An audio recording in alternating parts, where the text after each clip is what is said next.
నమస్తే అండి అందరికి. ఈ రోజు మన కథ చిన్నప్పుడు చాలా మందికి ఫేవరెట్ పరమానందయ్య శిష్యులు. కథలోకి వెళ్లే ముందు నేను నన్ను అడిగాను కదా అండి, ఇల్లంతా వెలుగు బల్ల కింద చీకటి అంటే అందరూ కరెక్ట్ ఆన్సర్ చెప్పారు దీపం అని. దీపం కరెక్ట్ ఆన్సర్ అండి. మరి ఈ రోజు ఏంటంటే పొడుపు కథ. పళ్ళు ఉన్నాయి కానీ నోరు లేదు, ఏంటది? కామెంట్ చేయండి ఆన్సర్, సరేనా? కథలోకి వెళ్ళిపోదామా? పరమానందయ్య గారికి 12 మంది శిష్యులు. ఒక రోజు వాళ్ళంతా అడవికి వెళ్లారు కట్టెలు కొట్టడానికని. అడవికి వెళ్ళాక తిరిగి వస్తునేటప్పుడు వాళ్ళు ఒక వాగు దాటాల్సి వస్తుంది. వాగు దాటుదాం అనుకునే టైంకి వాళ్ళలో వాళ్ళు చాలా భయపడిపోతారు. అమ్మో మనం ఈ వాగులో మునిగిపోతామో ఏంటో అని. అప్పుడు ఒకడు అంటాడు, సరే భయం లేకుండా అందరము ఒకరి చేతులు ఒకరం పట్టుకుందాము, పట్టుకుంటూ వాగు దాటుదాం అనుకుంటారు.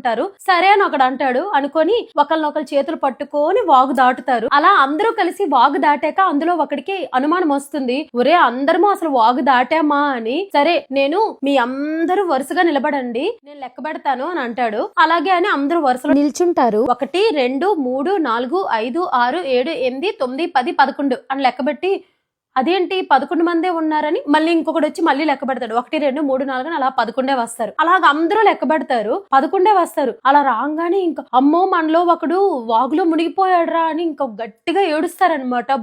బోరున ఏడుస్తారు. అలా ఏడ్చుకుంటూ వాళ్ళు గురువు గారి దగ్గరికి వెళ్తారు. గురువు గారి దగ్గరికి వెళ్ళి మా దాంట్లో ఒకడు మునిగిపోయాడు వాగులో అని మళ్ళీ ఏడుస్తారనమాట. సరే అని గురువు ఇలా చూస్తారు, అందరి వైపు ఇలా చూస్తారు. గురువు గారు అందరినీ చూశాక ఒక శిష్యుడిని పిలిచి, సరే నువ్వు ఇప్పుడు లెక్క పెట్టు చూస్తాను అని అంటారు.